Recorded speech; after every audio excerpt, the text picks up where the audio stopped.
Hey there, I'm Eric Sandoval, and we're in Winter Park, Florida, which is just north of Orlando. You know, the Orlando metro area is really a commuter area. People travel 30, maybe even more miles to and from work every day. And for some of them, commuter rail is their solution to avoiding gridlock entirely. Yep, I do this every day, Monday to Friday, morning and afternoon. We're going to take you up the railroad and show you how some people are even calling these train stations home. I always like to get away from where I was working, and just relax. Northbound will be arriving in. And if this isn't a solution for you, you'll see how things could be changing. But first, we're going to follow Jamel Hance to school. Morning. Hey, morning, how you doing? Good. What you done, man? What you done? I see him every morning. His name is Greg. He's a cool guy. He says everybody to hi to he gets everybody excited to ride SunRail every morning. So. Did you think, how am I going to go to the school? How am I going to get there? Yeah, that was my first decision. Like, how am I gonna get there if I don't have no car? And it's it's like a far route. I get on the train at 6:50 in the morning and arrive at 7:45.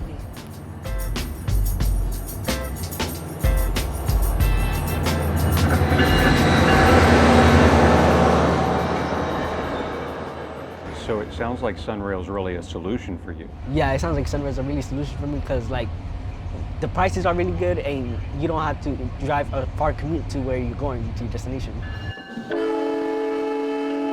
But here's the thing, SunRail isn't solving everybody's problems. We met Jamel on our website, clickorlando.com, where we asked people, what are your feelings about SunRail solving Central Florida's traffic issues? Well, people had a lot to say about that. Jeff said we need a leg to connect to the airport, while Robert said we need an east-west line to go to more suburbs. Jeff and Robert, we're going to show you how that could soon be changing. Lisa said we need to help people get to and from the train. She calls it that last mile. But for some riders, that isn't a problem, and I want to show you. Let's head up the tracks to Longwood.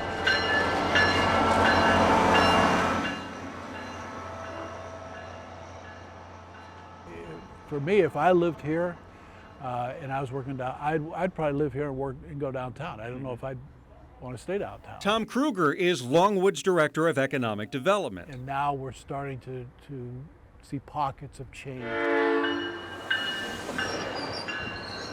And we met him outside one of the communities that have sprouted up right along the SunRail tracks. How long ago did you break ground on this? This was probably about 2014 type of, and then we finally opened up the doors around 16, 17, that time frame. So what has happened since then? Oh, quite a bit. Get this, he says since SunRail roared into Longwood 10 years ago, 2,000 apartments, 150 townhomes, and more than 200 single-family homes have been built in this small community. And that's boosted the average income more than their economic projections. The station was right here. And that means more demand for retail. As you're going to see more restaurants, you're going to see availability, being able to have some choices of where to eat. So we're excited about it. That's and fantastic. it really started with this being put in place. Who would have ever thought? I didn't.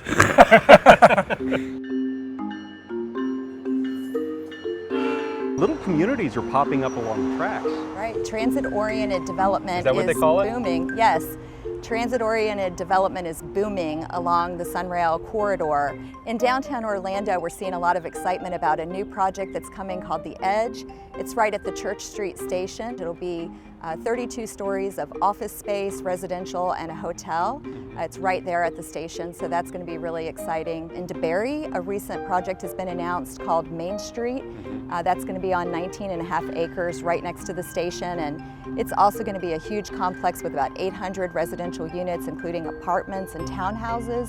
And in addition to that, there will be some retail and some office space. With that, do you see ridership going up?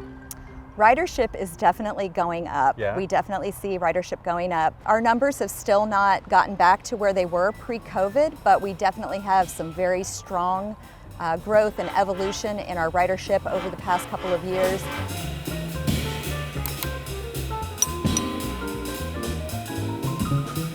COVID isn't the only thing keeping people away from SunRail, though.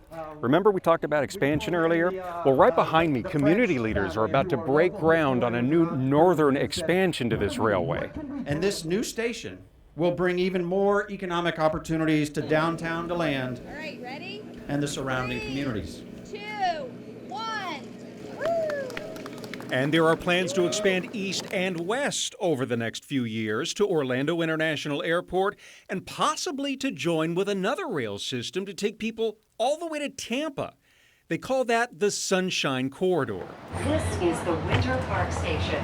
As for getting people to their destination after they get off the train, Jamel depends on the local bus system. So we just traveled from Kissimmee to downtown Winter Park. It was about 30, 40 minutes. Yeah. You're not done with your travels yet though, right? Yeah, I'm not done yet. What's next for you? Next is to get onto Links Bus at 8:15. Right there. Yeah, that's the number 9. The number 1 is the one that comes at 8:15. Okay. So for 4,000 commuters a day, SunRail's a solution to avoiding gridlock. Get on the train and you see all that traffic and you just sit there and Yeah. And while it may not get you everywhere, it's growing, and it's also creating new communities for people to live and to stop and explore. It sounds like you're trying to make Longwood a destination rather than a departure point. Oh, we'd love that. Wouldn't everybody? Yeah, we would love to have that.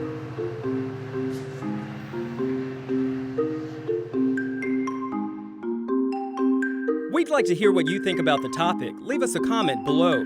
And be sure to subscribe to our Solutionaries channel. We're just getting started.